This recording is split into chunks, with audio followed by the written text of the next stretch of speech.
Hello dear student. ਪਹਿਲਾਂ ਅਸੀਂ ਗੁਰਦਿਆਲ ਸਿੰਘ ਜੀ ਦੀ ਰਚਨਾ novel ਮੜੀ ਦਾ ਦੀਵਾ ਦੇ ਕਾਂਡ ਨੰਬਰ 16 ਦੇ ਪੇਜ ਨੰਬਰ 99 ਅਤੇ 100 ਦੀ ਰੀਡਿੰਗ ਕਰ ਚੁੱਕੇ ਹਾਂ ਅਤੇ ਅੱਜ ਅਸੀਂ ਪੇਜ ਨੰਬਰ 101, 102 ਅਤੇ 103 ਦੀ ਰੀਡਿੰਗ ਕਰਨੀ ਹੈ।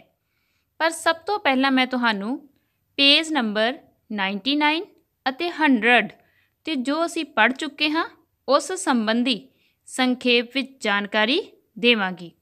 ਓਕੇ ਸਟੂਡੈਂਟਸ, ਕਾਂਡ 16 ਸਾਡੀ ISC ਬੋਰਡ ਵੱਲੋਂ ਪ੍ਰਵਾਨਿਤ ਪੁਸਤਕ ਨਾਵਲ ਮੜੀ ਦਾ ਦੀਵਾ ਵਿੱਚ ਦਰਜ ਹੈ, ਜੋ ਕਿ ਗੁਰਦਿਆਲ ਸਿੰਘ ਜੀ ਦੀ ਸ਼ਾਹਕਾਰ ਰਚਨਾ ਹੈ। ਇਸ ਕਾਂਡ ਵਿੱਚ ਅਸੀਂ ਪੜ੍ਹਦੇ ਹਾਂ ਕਿ ਇੱਕ ਦਿਨ ਜਗਸੀਰ ਆਪਣੇ ਘਰ ਵਿਹੜੇ ਵਿੱਚ ਬੈਠਾ ਧੁੱਪ ਸੇਕ ਰਿਹਾ ਸੀ ਤਾਂ ਉਸ ਸਮੇਂ ਰੌਣਕੀ ਨੇ ਉਸ ਨੂੰ ਭੇਤ ਭਰੀ ਆਵਾਜ਼ ਵਿੱਚ ਦੱਸਿਆ ਕਿ ਧਰਮ ਸਿੰਘ ਕਈ ਦਿਨਾਂ ਤੋਂ ਆਪਣੇ ਘਰ ਨਹੀਂ ਆਇਆ। ਪਰ ਜਗਸੀਰ ਨੇ ਉਸ ਦੀਆਂ ਗੱਲਾਂ ਵੱਲ ਕੋਈ ਧਿਆਨ ਨਾ ਦਿੱਤਾ, ਕਿਉਂਕਿ ਉਸ ਨੂੰ ਸਾਰੀ ਅਸਲ ਗੱਲ ਦਾ ਪਤਾ ਉਸ ਸਮੇਂ ਹੀ ਲੱਗ ਗਿਆ ਸੀ ਜਦੋਂ ਭੰਤੇ ਦੀ ਬਹੂ ਤੇ ਧੰਨੋ ਨੇ ਉਸ ਨੂੰ ਮੰਦਾ ਚੰਗਾ ਬੋਲ ਕੇ ਘਰੋਂ ਕੱਢਿਆ ਸੀ। ਜਗਸੀਰ ਉਸ ਦਿਨ ਤੋਂ ਬਾਅਦ ਆਪਣੇ ਘਰੋਂ ਕਦੇ ਬਾਹਰ ਨਾ ਨਿਕਲਿਆ ਤੇ ਅੰਦਰ ਪਿਆ ਧਰਮ ਸਿੰਘ ਨਾਲ ਹੋਏ ਬੁਰੇ ਸਲੂਕ ਸੰਬੰਧੀ ਆਪਣੇ ਆਪ ਨੂੰ ਦੋਸ਼ੀ ਸਮਝਦਾ ਰਹਿੰਦਾ। ਇਸ ਤਰ੍ਹਾਂ ਸੋਚਾਂ ਵਿੱਚ ਪਏ ਨੂੰ ਕਦੇ ਉਸ ਨੂੰ ਖੰਘ ਛਿੜ ਪੈਂਦੀ ਤੇ ਕਦੇ ਉਸ ਦਾ ਪਿੰਡਾ ਭਖਣ ਲੱਗ ਪੈਂਦਾ। ਹੁਣ ਜਗਸੀਰ ਦੀ ਸਰੀਰਕ ਹਾਲਤ ਵੀ ਦਿਨੋਂ ਦਿਨ ਵਿਗੜਦੀ ਜਾ ਰਹੀ ਸੀ ਅਤੇ ਉਸਨੇ ਹੌਲੀ-ਹੌਲੀ ਰੋਟੀ ਵੀ ਛੱਡ ਦਿੱਤੀ ਸੀ ਤੇ ਇਕੱਲੀ ਚਾਹ ਤੇ ਆ ਗਿਆ ਸੀ। ਹੁਣ ਰੌਣਕੀ, ਜੋ ਕਿ ਉਸ ਦਾ ਇੱਕੋ ਇੱਕ ਸਹਾਰਾ ਸੀ, ਉਹ ਉਸ ਦੇ ਕਹਿਣ ਤੇ ਰਾਤ ਨੂੰ ਉਸ ਦੇ ਕੋਲ ਹੀ ਸੌਣ ਲੱਗ ਪਿਆ ਸੀ। ਉਹ ਜਗਸੀਰ ਨੂੰ ਅੱਧੀ ਰਾਤ ਤੱਕ ਕਿੱਸੇ ਸੁਣਾਉਂਦਾ ਰਹਿੰਦਾ ਸੀ। ਜਦੋਂ ਉਹ ਕਿੱਸੇ ਦਾ ਸੁਖਾਂਤ ਭਾਗ ਪੜ੍ਹਦਾ ਤਾਂ ਉਸ ਸਮੇਂ ਜਗਸੀਰ ਨੂੰ ਆਪਣੀ ਹਿੱਕ ਅੰਦਰ ਕੁਝ ਨਿੱਘ ਜਿਹਾ ਆਉਂਦਾ ਮਹਿਸੂਸ ਹੁੰਦਾ। ਪਰ ਜਦੋਂ ਕਿੱਸੇ ਵਿੱਚ ਕੋਈ ਦੁੱਖ ਦੀ ਗੱਲ ਆ ਜਾਂਦੀ ਤਾਂ ਉਹ ਰੌਣਕੀ ਨੂੰ ਕਿੱਸੇ ਦਾ ਉਹ ਭਾਗ ਛੱਡ ਕੇ ਅੱਗੇ ਪੜ੍ਹਨ ਲਈ ਆਖਦਾ। ਜਦੋਂ ਇਸ ਤਰ੍ਹਾਂ ਪੜ੍ਹਨ ਨਾਲ ਕਿੱਸੇ ਦੀ ਲੜੀ ਨਾ ਜੁੜਦੀ ਤਾਂ ਉਸ ਵੇਲੇ ਜਗਸੀਰ ਉਸ ਨੂੰ ਕਿੱਸਾ ਪੜ੍ਹਨਾ ਛੱਡ ਕੇ ਗੱਲਾਂ ਕਰਨ ਲਈ ਆਖ ਦਿੰਦਾ। ਪਰ ਜਗਸੀਰ ਉਸ ਸਮੇਂ ਵੀ ਆਪਣੀਆਂ ਹੀ ਜਬਲੀਆਂ ਗੱਲਾਂ ਕਰਨ ਲੱਗ ਪੈਂਦਾ। ਜਗਸੀਰ ਦਾ ਅਜਿਹਾ ਵਤੀਰਾ ਵੇਖ ਕੇ ਰੌਣਕੀ ਨੂੰ ਪੂਰੀ ਤਸੱਲੀ ਹੋ ਗਈ ਕਿ ਬਿਮਾਰੀ ਕਾਰਨ ਜਿੱਥੇ ਜਗਸੀਰ ਦਾ ਸਰੀਰ ਦਿਨੋਂ ਦਿਨ ਨਿਗਰਦਾ ਜਾ ਰਿਹਾ ਸੀ, ਉੱਥੇ ਉਸ ਦਾ ਦਿਮਾਗ ਵੀ ਕੁਝ ਹਿਲਦਾ ਜਾ ਰਿਹਾ ਸੀ। ਓਕੇ ਬੇਟਾ, ਪਹਿਲਾਂ ਅਸੀਂ ਇੱਥੇ ਤੱਕ ਰੀਡਿੰਗ ਕੰਪਲੀਟ ਕਰ ਚੁੱਕੇ ਹਾਂ ਅਤੇ ਹੁਣ ਅਸੀਂ ਨੈਕਸਟ ਪੇਜ ਨੰਬਰ 101 ਤੋਂ ਰੀਡਿੰਗ ਸ਼ੁਰੂ ਕਰਨੀ ਹੈ। ਸਭ ਤੋਂ ਪਹਿਲਾਂ ਅਸੀਂ ਪੇਜ ਨੰਬਰ 101 ਦੇ ਵਰਡ ਮੀਨਿੰਗ ਡਿਸਕਸ ਕਰਾਂਗੇ। ਫਸਟ ਵਰਡ ਹੈ ਖਿੜ ਜਾਂਦਾ। ਇਸ ਦਾ ਅਰਥ ਹੈ ਖੁਸ਼ ਹੋ ਜਾਂਦਾ। ਨੈਕਸਟ ਹੈ ਖਿਝ ਚੜ੍ਹਨ ਲੱਗ ਪੈਂਦੀ। ਖਿਝ ਚੜ੍ਹਨਾ, ਗੁੱਸਾ ਆਉਣਾ। ਅਹੁੜਦਾ, ਸੁੱਜਦਾ। ਗਹੁ ਨਾਲ, ਧਿਆਨ ਨਾਲ। ਨੈਕਸਟ ਵਰਡ ਹੈ ਉੱਪਰੋਂ ਥੱਲੀ ਪੁੱਛਦਾ ਰਹਿੰਦਾ। ਠੀਕ ਹੈ, ਇਸ ਦਾ ਅਰਥ ਹੈ ਲਗਾਤਾਰ ਸਵਾਲ ਪੁੱਛਣਾ। ਜਰਮ, ਜਨਮ। ਉਲਝਵੇਂ, ਗੁੰਝਲਦਾਰ। ਨੈਕਸਟ ਵਰਡ ਹੈ ਇਕਸਾਰੀ, ਇੱਕ ਸਮਾਨ। ਝਾੜ ਮਲੇ, ਕੰਡੇਦਾਰ ਝਾੜੀਆਂ। ਕਚਰੇ, ਖਰਬੂਜੇ ਦੀ ਇੱਕ ਕਿਸਮ। ਠੀਕ ਹੈ। ਚਾਣਚੱਕ, ਅਚਾਨਕ। ਤਕੜੀ ਰਾਤ ਤਾਈਂ, ਕਾਫੀ ਰਾਤ ਤੱਕ। ਮੂੰਹ ਲੱਥਾ ਹੋਇਆ ਸੀ। ਇਸ ਦਾ ਅਰਥ ਹੈ ਉਦਾਸ ਹੋਣਾ। ਹੁਣ ਇਸ ਤੋਂ ਬਾਅਦ ਅਸੀਂ ਪੇਜ ਨੰਬਰ 101 ਦੀ ਰੀਡਿੰਗ ਸ਼ੁਰੂ ਕਰਾਂਗੇ। ਕਦੇ ਕਦੇ ਉਹ ਅਜਿਹੇ ਸਵਾਲ ਵੀ ਪੁੱਛਦਾ ਜੋ ਰੌਣਕੀ ਦਾ ਆਪ ਵੀ ਪੁੱਛਣ ਨੂੰ ਜੀ ਕਰਦਾ ਹੁੰਦਾ। ਪਲ ਦਾ ਪਲ ਤਾਂ ਉਹ ਖਿੜ ਜਾਂਦਾ, ਪਰ ਫਿਰ ਉਹਨੂੰ ਉਹ ਖਿਝ ਚੜ੍ਹਨ ਲੱਗ ਪੈਂਦੀ, ਕਿਉਂਕਿ ਉਹਨੂੰ ਇਹਨਾਂ ਵਿੱਚੋਂ ਕਿਸੇ ਦਾ ਵੀ ਜਵਾਬ ਨਹੀਂ ਸੀ ਅਹੁੜਦਾ। ਪਰ ਅਜਿਹੀ ਖਿਝ ਵੇਲੇ ਵੀ ਉਹ ਜਗਸੀਰ ਨੂੰ ਟੋਕਦਾ ਨਾ ਤੇ ਉਹਦੇ ਕੀਤੇ ਸਵਾਲਾਂ ਨੂੰ ਗਹੁ ਨਾਲ ਸੁਣਦਾ ਰਹਿੰਦਾ। ਜਗਸੀਰ ਵੀ ਬਿਨਾਂ ਜਵਾਬ ਉਡੀਕੇ ਉੱਪਰੋਂ ਥੱਲੀ ਪੁੱਛਦਾ ਰਹਿੰਦਾ। ਹੁਣ ਦੇਖੋ ਬੇਟਾ, ਜਦੋਂ ਜਗਸੀਰ ਰੌਣਕੀ ਕੋਲੋਂ ਸਵਾਲ ਪੁੱਛਦਾ ਸੀ ਉਸ ਸਮੇਂ ਕਦੇ ਕਦੇ ਤਾਂ ਰੌਣਕੀ ਬਹੁਤ ਖੁਸ਼ ਹੋ ਜਾਂਦਾ, ਪਰ ਜਦੋਂ ਉਸਨੂੰ ਕਿਸੇ ਸਵਾਲ ਦਾ ਜਵਾਬ ਨਾ ਸੁੱਝਦਾ ਤਾਂ ਉਸਨੂੰ ਖਿਝ ਜਿਹੀ ਚੜ੍ਹਨ ਲੱਗ ਪੈਂਦੀ। ਪਰ ਫਿਰ ਵੀ ਉਹ ਜਗਸੀਰ ਨੂੰ ਕਦੇ ਰੋਕਦਾ ਨਹੀਂ ਸੀ, ਸਗੋਂ ਉਸ ਦੁਆਰਾ ਕੀਤੇ ਗਏ ਸਵਾਲਾਂ ਨੂੰ ਬੜੀ ਧਿਆਨ ਨਾਲ ਸੁਣਦਾ ਰਹਿੰਦਾ ਸੀ। ਠੀਕ ਹੈ, ਨੈਕਸਟ ਦੇਖੋ, ਜੇ ਰੌਣਕਾ ਬੰਦੇ ਦਾ ਕੁਛ ਨਾ ਹੋਵੇ, ਨਾ ਘਰ ਘਾਟ, ਨਾ ਬਾਲ ਬੱਚੇ, ਨਾ ਅੱਗਾ ਪਿੱਛਾ, ਤਾਂ ਫਿਰ ਜਿਉਂਦਾ ਕਿਵੇਂ ਰਹਿੰਦਾ ਹੈ? ਜਿਹੜਿਆਂ ਕੋਲੇ ਜ਼ਮੀਨਾਂ ਹੈ, ਚੰਗੇ ਘਰ-ਬਾਰ ਹੈ, ਵਿਆਹੇ ਵਰੇ ਹੈ, ਬਾਲ ਬੱਚੇਦਾਰ ਹੈ, ਉਹਨਾਂ ਦੇ, ਹੁਣ ਇੱਥੇ ਦੇਖੋ ਬੇਟਾ ਵਰਡ ਦੇ ਲਿਖਿਆ, ਇੱਥੇ ਨੇ ਆਏਗਾ। ਠੀਕ ਹੈ, ਉਹਨਾਂ ਨੇ ਸਾਡੇ ਨਾਲੋਂ ਕੁਛ ਚੰਗੇ ਕਰਮ ਕੀਤੇ ਹੁੰਦੇ ਹੈ ਰੌਣਕਾ। ਇਹ ਕਰਮ ਕਰਮ ਕਰਮ ਕਰਮ ਰੌਣਕਾ ਹੁੰਦੇ ਕੀ ਹੈ? ਜਿਹੜਾ ਪਿਛਲੇ ਜਨਮ 'ਚ ਕੁਛ ਕੀਤਾ ਹੋਵੇ ਉਹ ਹੁੰਦੇ ਹੈ ਕਿ ਐਸ ਜੂਨ 'ਚ ਕੀਤੇ ਕੰਮ ਹੁੰਦੇ ਹੈ? ਲੈ ਭਲਾ, ਕਿਸੇ ਨੂੰ ਕੀ ਸੁਪਨਾ ਆਉਂਦਾ ਹੈ ਬਈ ਪਿਛਲੇ ਜਨਮ 'ਚ ਕੋਈ ਕੀ ਕਰਕੇ ਆਇਆ ਹੈ? ਐਵੇਂ ਕੁੱਤੀ ਜਾਤ ਭੌਂਕਦੀ ਹੈ। ਹੁਣ ਦੇਖੋ ਬੇਟਾ, ਇੱਥੇ ਜਗਸੀਰ ਜੋ ਹੈ ਰੌਣਕੀ ਨੂੰ ਵੱਖ-ਵੱਖ ਸਵਾਲ ਪੁੱਛ ਰਿਹਾ ਹੈ। ਜਿਵੇਂ ਉਹ ਰੌਣਕੀ ਨੂੰ ਪੁੱਛ ਰਿਹਾ ਹੈ ਕਿ ਜਿਸ ਇਨਸਾਨ ਦਾ ਘਰ ਘਾਟ, ਬਾਲ ਬੱਚੇ, ਅੱਗਾ ਪਿੱਛਾ, ਸਕੇ ਸੰਬੰਧੀ ਨਹੀਂ ਹੁੰਦੇ ਤਾਂ ਕੀ ਉਹ ਵੀ ਜਿਉਂਦਾ ਰਹਿ ਸਕਦਾ ਹੈ?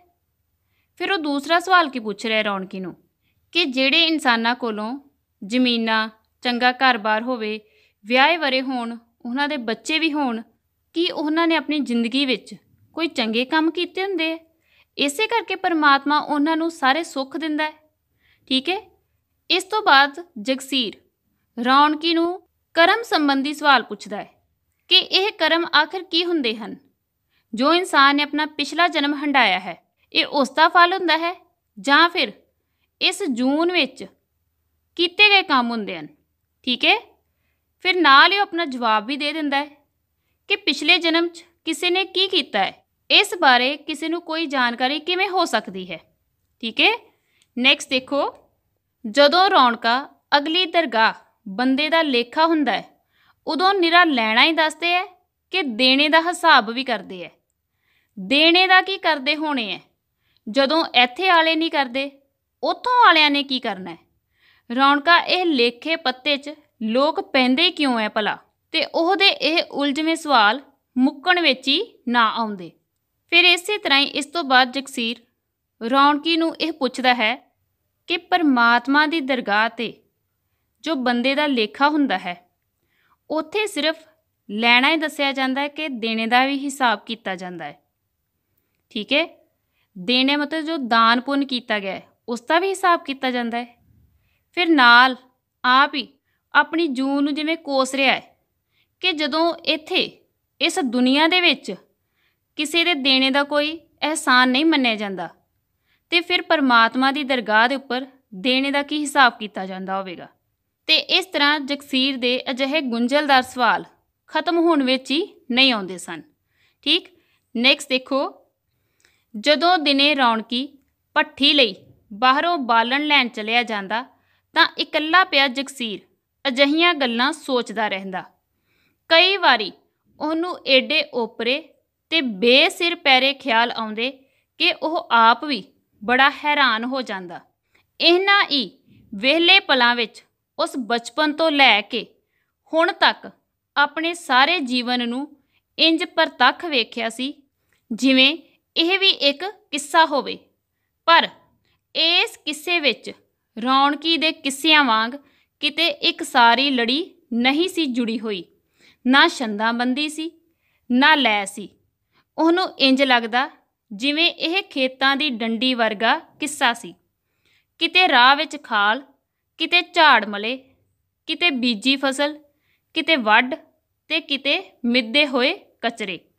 ਹੁਣ ਦੇਖੋ ਬੇਟਾ, ਇਸੇ ਤਰ੍ਹਾਂ ਜਦੋਂ ਰੌਣਕੀ ਭੱਠੀ ਲਈ ਬਾਹਰੋਂ ਬਾਲਣ ਲੈਣ ਚਲਾ ਜਾਂਦਾ ਸੀ ਤਾਂ ਉਸ ਸਮੇਂ ਜਗਸੀਰ ਇਕੱਲਾ ਕੋਠੜੀ ਵਿੱਚ ਪਿਆ ਸੋਚਾਂ ਵਿੱਚ ਡੁੱਬਿਆ ਰਹਿੰਦਾ ਸੀ। ਉਸ ਸਮੇਂ ਉਸ ਦੇ ਮਨ ਵਿੱਚ ਬੜੇ ਓਪਰੇ ਖਿਆਲ ਆਉਂਦੇ ਸਨ ਅਤੇ ਉਸ ਨੂੰ ਇਸ ਤਰ੍ਹਾਂ ਲੱਗਦਾ ਸੀ ਕਿ ਜਿਵੇਂ ਉਸ ਦੀ ਜ਼ਿੰਦਗੀ ਵੀ ਰੌਣਕੀ ਦੇ ਸੁਣਾਏ ਹੋਏ ਉਸ ਕਿੱਸੇ ਵਾਂਗ ਜਿਸ ਦੀ ਲੜੀ ਆਪਸ ਵਿੱਚ ਨਹੀਂ ਜੁੜਦੀ ਸੀ। ਹੁਣ ਇਹ ਕਿਸ ਕਿੱਸੇ ਦੀ ਗੱਲ ਕਰ ਰਿਹਾ ਹੈ ਕਿ ਜਿਵੇਂ ਅਸੀਂ ਪਹਿਲਾਂ ਪੜ੍ਹ ਚੁੱਕੇ ਹਾਂ ਕਿ ਜਗਸੀਰ ਰੌਣਕੀ ਦੇ ਮੂੰਹੋਂ ਜਦੋਂ ਕੋਈ ਕਿੱਸਾ ਸੁਣਦਾ ਸੀ ਅਤੇ ਜੇਕਰ ਉਸ ਕਿੱਸੇ ਵਿੱਚ ਕੋਈ ਦੁਖਾਂਤ ਭਾਗ ਆ ਜਾਂਦਾ ਸੀ ਤਾਂ ਉਸ ਸਮੇਂ ਜਗਸੀਰ ਉਸ ਭਾਗ ਨੂੰ ਛੱਡ ਕੇ ਅਗਲਾ ਹਿੱਸਾ ਪੜ੍ਹਨ ਲਈ ਆਖ ਦਿੰਦਾ ਸੀ ਅਤੇ ਇਸ ਤਰ੍ਹਾਂ ਕਿੱਸੇ ਦੀ ਆਪਸ ਵਿੱਚ ਲੜੀ ਨਹੀਂ ਜੁੜਦੀ ਸੀ। ਅਤੇ ਹੁਣ ਇਸੇ ਤਰ੍ਹਾਂ ਹੀ ਜਗਸੀਰ ਨੂੰ ਆਪਣੀ ਜ਼ਿੰਦਗੀ ਵੀ ਅਜਿਹੇ ਕਿੱਸੇ ਵਾਂਗ ਹੀ ਲੱਗ ਰਹੀ ਸੀ ਜਿਸ ਦੀ ਆਪਸ ਵਿੱਚ ਕੋਈ ਲੜੀ ਨਹੀਂ ਜੁੜਦੀ ਸੀ ਅਤੇ ਜਿਸ ਵਿੱਚ ਨਾ ਕੋਈ ਛੰਦਾਬੰਦੀ ਸੀ, ਨਾ ਕੋਈ ਸ਼ਾਇਰੀ ਸੀ, ਨਾ ਕੋਈ ਲੈਅ ਸੀ। ਉਸ ਦਾ ਜੀਵਨ ਵੀ ਇੱਕ ਅਜਿਹੇ ਕਿੱਸੇ ਵਾਂਗ ਸੀ ਜਿਸ ਦੀ ਇੱਕ ਸਾਰੀ ਲੜੀ ਆਪਸ ਵਿੱਚ ਨਹੀਂ ਜੁੜਦੀ ਸੀ। ਠੀਕ ਹੈ, ਅਰਥਾਤ ਕਦੀ ਉਸ ਦੀ ਜ਼ਿੰਦਗੀ ਵਿੱਚ ਮੁਸ਼ਕਲਾਂ ਆ ਜਾਂਦੀਆਂ ਸਨ, ਕਦੀ ਖੁਸ਼ਹਾਲੀ ਆ ਜਾਂਦੀ ਸੀ, ਕਦੀ ਉਦਾਸੀ ਛਾ ਜਾਂਦੀ ਸੀ। ਠੀਕ ਹੈ, ਨੈਕਸਟ ਦੇਖੋ ਰੌਣਕਾਂ ਜੇ ਇੱਕ ਦਿਨ ਨਿੱਕੇ ਦੀ ਬਹੂ ਨੂੰ ਸੱਦ ਕੇ। ਜਗਸੀਰ ਨੂੰ ਨਿੱਕੇ ਦੀ ਬਹੂ ਕਹਿੰਦਿਆਂ ਸੁਣ ਕੇ ਰੌਣਕੀ ਗੱਲ ਪੂਰੀ ਹੋਣੋਂ ਪਹਿਲਾਂ ਹੱਸ ਪਿਆ, ਪਰ ਨਾਲ ਦੀ ਨਾਲ ਉਹ ਇੰਜ ਗੰਭੀਰ ਹੋ ਗਿਆ ਜਿਵੇਂ ਉਹ ਤੋਂ ਚਾਣਚੱਕ ਕਿਸੇ ਸਾਊ ਬੰਦੇ ਨੂੰ ਬਿਨਾਂ ਗੱਲੋਂ ਗਾਲ ਕੱਢੀ ਗਈ ਹੋਵੇ। ਅਗਲੇ ਦਿਨ ਰੌਣਕੀ ਤਕੜੀ ਰਾਤ ਤਾਈਂ ਨਾ ਮੁੜਿਆ ਅਤੇ ਜਦੋਂ ਉਹ ਆਇਆ ਉਹਦਾ ਝੁਰੜੀਆਂ ਬੁਣਿਆ ਮੂੰਹ ਲੱਥਾ ਹੋਇਆ ਸੀ। ਇਹ ਗੱਲ ਦੱਸਣ ਦਾ ਹੌਸਲਾ ਉਹ ਨਾ ਕਰ ਸਕਿਆ ਕਿ ਨਿੱਕੇ ਦੀ ਬਹੂ ਭਰਾ ਦੇ ਵਿਆਹ ਕਰਕੇ ਕਈ ਦਿਨਾਂ ਦੀ ਪੇਕੀ ਗਈ ਹੋਈ ਸੀ। ਉਹਦੇ ਉਹ ਕਿੱਸਾ ਵੀ ਨਾ ਪੜ੍ਹ ਸਕਿਆ ਅਤੇ ਉੱਚੀ ਉੱਚੀ ਹੇ ਵਾਖਰੂ ਕਰਦਿਆਂ ਆਪਣੀ ਮੰਜੀ ਉੱਤੇ ਜਾ ਪਿਆ ਅਤੇ ਪਿਆ ਵੀ ਇੰਝ ਹੀ ਉੱਚੀ ਉੱਚੀ ਹੇ ਵਾਖਰੂ ਕਰਦਾ ਰਿਹਾ ਜਿਵੇਂ ਇਸ ਰੌਲੇ ਵਿੱਚ ਗਲ ਵਿੱਚ ਅੜੀ ਕਿਸੇ ਗੱਲ ਨੂੰ ਬਾਹਰੋਂ ਆਉਣੋਂ ਰੋਕ ਰਿਹਾ ਹੋਵੇ। ਕਦੇ ਕਦੇ ਤਾਂ ਹੇ ਵਾਖਰੂ ਲਮਕਾ ਕੇ ਆਖਣ ਦੀ ਥਾਂ ਏਡੀ ਛੇਤੀ ਅਤੇ ਉੱਚੀ ਚੀਕ ਜਿਹੀ ਮਾਰ ਕੇ ਆਖਦਾ ਜਿਵੇਂ ਸੱਪ ਤੋਂ ਡਰ ਕੇ ਤ੍ਰਹਿ ਗਿਆ ਹੋਵੇ। ਠੀਕ ਹੈ, ਹੁਣ ਦੇਖੋ ਬੇਟਾ ਇਸੇ ਤਰ੍ਹਾਂ ਇੱਕ ਦਿਨ ਜਗਸੀਰ ਰੌਣਕੀ ਦੇ ਸਾਹਮਣੇ ਭਾਨੀ ਨੂੰ ਮਿਲਣ ਦੀ ਇੱਛਾ ਜ਼ਾਹਰ ਕਰਦਾ ਹੈ। ਪਹਿਲਾਂ ਤਾਂ ਉਸ ਦੀ ਗੱਲ ਸੁਣ ਕੇ ਰੌਣਕੀ ਹੱਸ ਪੈਂਦਾ ਹੈ, ਪਰ ਬਾਅਦ ਵਿੱਚ ਗੰਭੀਰ ਹੋ ਜਾਂਦਾ ਹੈ ਅਤੇ ਅਗਲੇ ਦਿਨ ਜਦੋਂ ਉਹ ਬਾਹਰ ਜਾਂਦਾ ਹੈ ਤਾਂ ਕਾਫੀ ਰਾਤ ਤੱਕ ਘਰ ਨਹੀਂ ਆਉਂਦਾ ਅਤੇ ਜਦੋਂ ਵਾਪਸ ਆਉਂਦਾ ਹੈ ਉਹ ਕਾਫੀ ਉਦਾਸ ਜਿਹਾ ਲੱਗ ਰਿਹਾ ਸੀ। ਹੁਣ ਉਹ ਕਿਉਂ ਉਦਾਸ ਸੀ? ਕਿਉਂਕਿ ਨਿੱਕੇ ਦੀ ਬਹੂ ਭਾਵ ਭਾਨੀ ਆਪਣੇ ਭਰਾ ਦੇ ਵਿਆਹ ਕਰਕੇ ਪੇਕੇ ਗਈ ਹੋਈ ਸੀ। ਇਸ ਕਰਕੇ ਉਹ ਇਹ ਗੱਲ ਜਗਸੀਰ ਨੂੰ ਦੱਸਣ ਦਾ ਹੌਸਲਾ ਨਾ ਕਰ ਸਕਿਆ ਅਤੇ ਨਾ ਹੀ ਉਸ ਦਿਨ ਉਸਨੇ ਕੋਈ ਕਿੱਸਾ ਪੜ੍ਹਿਆ, ਬਲਕਿ ਹੇ ਵਾਖਰੂ ਹੀ ਕਰਦਾ ਰਿਹਾ। ਹੁਣ ਉਹ ਉੱਚੀ ਉੱਚੀ ਹੇ ਵਾਖਰੂ ਹੀ ਕਿਉਂ ਕਰਦਾ ਰਿਹਾ? ਤਾਂ ਜੋ ਉਸ ਦੇ ਮੂੰਹੋਂ ਅਸਲੀਅਤ ਪ੍ਰਤੱਖ ਨਾ ਹੋ ਜਾਵੇ। ਠੀਕ ਹੈ, ਕਿਹੜੀ ਅਸਲੀਅਤ? ਕਿ ਭਾਨੀ ਆਪਣੇ ਪੇਕੇ ਗਈ ਹੋਈ ਹੈ। ਠੀਕ ਹੈ, ਹੁਣ ਨੈਕਸਟ ਬੇਟਾ ਇਸ ਤੋਂ ਬਾਅਦ ਅਸੀਂ ਪੇਜ ਨੰਬਰ 102 ਦੀ ਰੀਡਿੰਗ ਸ਼ੁਰੂ ਕਰਨੀ ਹੈ। ਸਭ ਤੋਂ ਪਹਿਲਾਂ ਅਸੀਂ ਔਖੇ ਸ਼ਬਦਾਂ ਦੇ ਅਰਥ ਡਿਸਕਸ ਕਰਾਂਗੇ। ਫਸਟ ਵਰਡ ਹੈ ਅੱਖਾਂ ਕੱਢ ਕੇ, ਟਿਕਟਿਕੀ ਲਗਾ ਕੇ, ਲਗਾਤਾਰ ਵੇਖਣਾ। ਠੀਕ ਹੈ, ਝਾਕਣ ਲੱਗ ਪਿਆ, ਵੇਖਣ ਲੱਗ ਪਿਆ। ਕੜੀਆਂ ਦਾ ਅਰਥ ਹੈ ਸ਼ਤੀਰ। ਸ਼ੈ ਵਸਤੂ, ਜੁੱਲੀਆਂ, ਬਿਸਤਰਾ। ਠੀਕ ਹੈ, ਨੈਕਸਟ ਦੇਖੋ ਸੁਰ ਤੋਂ ਅੱਗੋਂ ਦੀ ਬਣੀ ਹੋਈ ਸੀ, ਹੋਸ਼ ਸੰਭਾਲਣ ਤੋਂ ਪਹਿਲਾਂ ਦੀ ਬਣੀ ਹੋਈ ਸੀ। ਤਰਕਾਰੇ ਦੁਰਕਾਰੇ, ਘੱਗੀ ਆਵਾਜ਼ ਨਾਲ, ਭਰੇ ਹੋਏ ਮਨ ਨਾਲ। ਆਖਰੀ ਇੱਛਾ ਅੰਤਿਮ ਇੱਛਾ, ਹਿਆ ਨਾ ਕਰ ਸਕਿਆ, ਹੌਸਲਾ ਨਾ ਕਰ ਸਕਿਆ। ਹੁਣ ਇਸ ਤੋਂ ਬਾਅਦ ਅਸੀਂ ਪੇਜ ਨੰਬਰ 102 ਦੀ ਰੀਡਿੰਗ ਸ਼ੁਰੂ ਕਰਨੀ ਹੈ। ਜੋ ਉੱਪਰ ਦਿੱਤੀਆਂ ਗਈਆਂ 2 ਲਾਈਨਾਂ ਹਨ ਉਹ ਅਸੀਂ ਪੇਜ ਨੰਬਰ 101 ਦੇ ਨਾਲ ਰੀਡ ਕਰ ਚੁੱਕੇ ਹਾਂ। ਠੀਕ ਹੈ, ਜਗਸੀਰ ਨੇ ਵੀ ਬੂਹੇ ਵੜਦੇ ਰੌਣਕੀ ਵੱਲ ਇੱਕ ਵਾਰ ਵੇਖਿਆ ਸੀ ਅਤੇ ਫਿਰ ਉਹ ਛੱਤ ਵੱਲ ਅੱਖਾਂ ਕੱਢ ਕੇ ਇੰਝ ਝਾਕਣ ਲੱਗ ਪਿਆ ਸੀ ਜਿਵੇਂ ਇਹਨਾਂ ਨੂੰ ਵਿੰਗੀਆਂ ਕੜੀਆਂ ਵਿੱਚ ਵਰਮਿਆਂ ਵਾਂਗ ਗੱਡ ਦੇਣਾ ਚਾਹੁੰਦਾ ਹੋਵੇ। ਉਹਨੂੰ ਇੰਝ ਪਿਆ ਆਪਣੇ ਆਲੇ ਦੁਆਲੇ ਦੀ ਹਰ ਸ਼ੈ ਦਿਸ ਰਹੀ ਸੀ ਜਿਵੇਂ ਵਿੰਗੀਆਂ ਕੜੀਆਂ ਸਿਰਕੀ ਵਿੱਚ ਕੋਈ ਵੱਡਾ ਸ਼ੀਸ਼ਾ ਲੱਗਿਆ ਹੋਵੇ ਅਤੇ ਉਸ ਵਿੱਚੋਂ ਹਰ ਸ਼ੈ ਦਾ ਅਕਸ ਪੈ ਰਿਹਾ ਹੋਵੇ। ਫੁੱਟੇ ਅਤੇ ਧੂੜ ਭਰੇ ਕੁੱਜੇ ਬਠਲੀਆਂ, ਪਾਟੇ ਪੁਰਾਣੇ ਲੀੜੇ ਤੇ ਜੁੱਲੀਆਂ, ਉਹਦੀ ਬੇਬੇ ਦਾ ਹਾਣੀ ਸੰਦੂਕ ਤੇ ਕੁਝ ਟੁੱਟੇ ਭੱਜੇ ਖੇਤੀ ਦੇ ਸੰਦ, ਜੋ ਉਹਦੇ ਆਪਣੇ ਨਹੀਂ ਧਰਮ ਸਿੰਘ ਕੇ ਸਨ। ਇਹ ਕੋਠੜੀ ਜਿਹੜੀ ਉਹਦੀ ਸੁਰਤੋਂ ਅੱਗੋਂ ਦੀ ਬਣੀ ਹੋਈ ਸੀ, ਜਿਹਦੀਆਂ ਸਿਰਕੀਆਂ ਵਿੱਚੋਂ ਪਾਣੀ ਦੀਆਂ ਘਰਾਲਾਂ ਵਗ-ਵਗ ਕੰਧਾਂ ਉੱਤੇ ਕਈ ਓਪਰੀਆਂ ਸ਼ਕਲਾਂ ਵਹਿ ਗਈਆਂ ਸਨ, ਤੇ ਇਹਨਾਂ ਅਜੀਬ ਡਰਾਉਣੀਆਂ ਸ਼ਕਲਾਂ ਵਿੱਚੋਂ ਉਹਨੂੰ ਕਈ ਤਰ੍ਹਾਂ ਦੇ ਚਿੱਤਰ ਬਣਦੇ ਤੇ ਉਗੜ ਕੇ ਫਿਰ ਇਹਨਾਂ ਘਰਾਲਾਂ ਦੀ ਖੁਰੀ ਮਿੱਟੀ ਵਿੱਚ ਰਲਦੇ ਸਨ, ਪਰ ਕਿਸੇ ਵੀ ਚਿੱਤਰ ਦੇ ਰੰਗ ਸਪਸ਼ਟ ਨਹੀਂ ਸਨ ਦਿਸਦੇ। ਹੁਣ ਦੇਖੋ ਬੇਟਾ, ਜਦੋਂ ਰੌਣਕੀ ਘਰ ਵਾਪਸ ਆਉਂਦਾ ਹੈ ਤਾਂ ਉਸ ਸਮੇਂ ਜਗਸੀਰ ਬੇਸ਼ੱਕ ਰੌਣਕੀ ਨੂੰ ਵੇਖਦਾ ਹੈ, ਪਰ ਫਿਰ ਵੀ ਉਹ ਆਪਣੀ ਨਿਗਾਹ ਛੱਤ ਵੱਲ ਹੀ ਲਗਾਈ ਰੱਖਦਾ ਹੈ ਤੇ ਇਸ ਤਰ੍ਹਾਂ ਲਗਾਤਾਰ ਵੇਖਦਾ ਰਹਿੰਦਾ ਹੈ ਕਿ ਜਿਵੇਂ ਕਿਸੇ ਵਰਮੇ ਦੇ ਨਾਲ ਸ਼ੇਕ ਕੀਤਾ ਜਾਂਦਾ ਹੈ। ਉਸੇ ਤਰ੍ਹਾਂ ਹੀ ਉਹ ਆਪਣੀਆਂ ਅੱਖਾਂ ਨੂੰ ਜਿਵੇਂ ਜੋ ਵਿੰਗੀਆਂ ਕੜੀਆਂ ਸਨ ਉਹਨਾਂ ਵਿੱਚ ਗੱਡ ਦੇਣਾ ਚਾਹੁੰਦਾ ਹੋਵੇ, ਮਤਲਬ ਕਿ ਉਹ ਲਗਾਤਾਰ ਹੀ ਛੱਤ ਵੱਲ ਵੇਖ ਰਿਹਾ ਸੀ। ਠੀਕ, ਤੇ ਇਸੇ ਤਰ੍ਹਾਂ ਹੀ ਉਸ ਨੂੰ ਇਸ ਤਰ੍ਹਾਂ ਲੱਗ ਰਿਹਾ ਸੀ ਕਿ ਜਿਵੇਂ ਜੋ ਵਿੰਗੀਆਂ ਕੜੀਆਂ ਸਨ, ਭਾਵ ਕਿ ਜੋ ਟੇਢੇ ਹੋਏ ਸ਼ਤੀਰ ਸਨ, ਉਹਨਾਂ ਵਿੱਚ ਕੋਈ ਵੱਡਾ ਸ਼ੀਸ਼ਾ ਲੱਗਾ ਹੈ ਤੇ ਉਸ ਸ਼ੀਸ਼ੇ ਰਾਹੀਂ ਕੋਠੜੀ ਵਿੱਚ ਜੋ ਵੀ ਸਮਾਨ ਪਿਆ ਹੈ, ਜਿਵੇਂ ਕੁੱਜੇ ਬਠਲੀਆਂ, ਪਾਟੇ ਪੁਰਾਣੇ ਲੀੜੇ ਤੇ ਉਸਦੀ ਬੇਬੇ ਦਾ ਸੰਦੂਕ, ਉਹ ਹਰ ਚੀਜ਼ ਉਸ ਨੂੰ ਉਸ ਸ਼ੀਸ਼ੇ ਵਿੱਚੋਂ ਨਜ਼ਰ ਆ ਰਹੀ ਸੀ।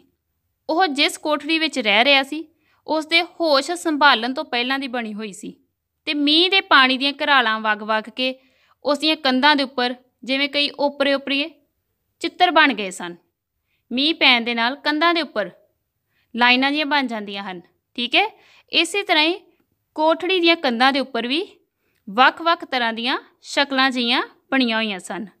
ਠੀਕ ਹੈ, ਨੈਕਸਟ ਦੇਖੋ, ਰੌਣਕਾ ਧਰਮ ਸਿਉਂ ਦਾ ਲੱਗਿਆ ਕੋਈ ਪਤਾ? ਜਗਸੀਰ ਨੇ ਚਾਣਚੱਕ ਪੁੱਛਿਆ। ਨਹੀਂ, ਰੌਣਕੀ ਨੇ ਇੰਨਾ ਹੀ ਜਵਾਬ ਦਿੱਤਾ ਤੇ ਫਿਰ ਉਵੇਂ ਉੱਚੀ ਸਾਰੀ ਹੇ ਵਾਖਰੂ ਆਖ ਕੇ ਚੁੱਪ ਕਰ ਗਿਆ।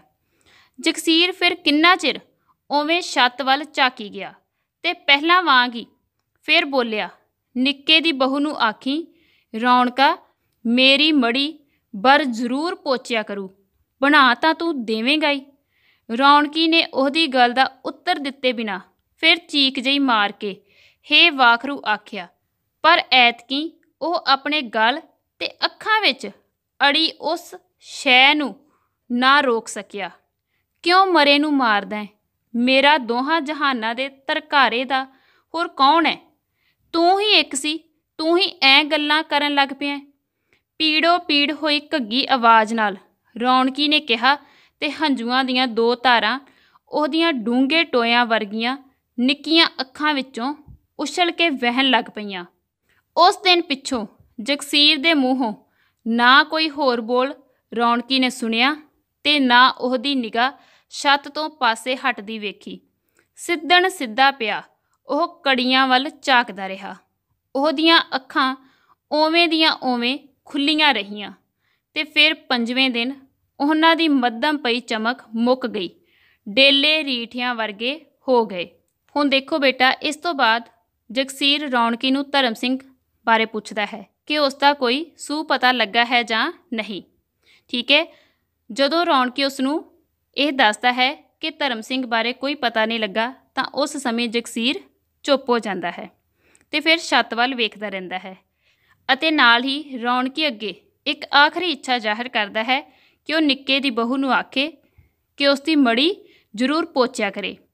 ਜਗਸੀਰ ਦੀ ਇਹ ਗੱਲ ਸੁਣ ਕੇ ਪਹਿਲਾਂ ਤਾਂ ਰੌਣਕੀ ਹੇ ਵਾਖਰੂ ਸ਼ਬਦ ਆਖਦਾ ਹੈ, ਪਰ ਬਾਅਦ ਵਿੱਚ ਉਸ ਦਾ ਮਨ ਭਰ ਆਉਂਦਾ ਹੈ ਅਤੇ ਉਹ ਜਗਸੀਰ ਨੂੰ ਆਖਦਾ ਹੈ ਕਿ ਉਹ ਉਸ ਨੂੰ ਮਰੇ ਹੋਏ ਨੂੰ ਕਿਉਂ ਮਾਰਦਾ ਹੈ, ਕਿਉਂਕਿ ਉਸ ਦੇ ਕੋਲ ਸਿਰਫ ਇੱਕ ਜਗਸੀਰ ਹੀ ਸਹਾਰਾ ਹੈ।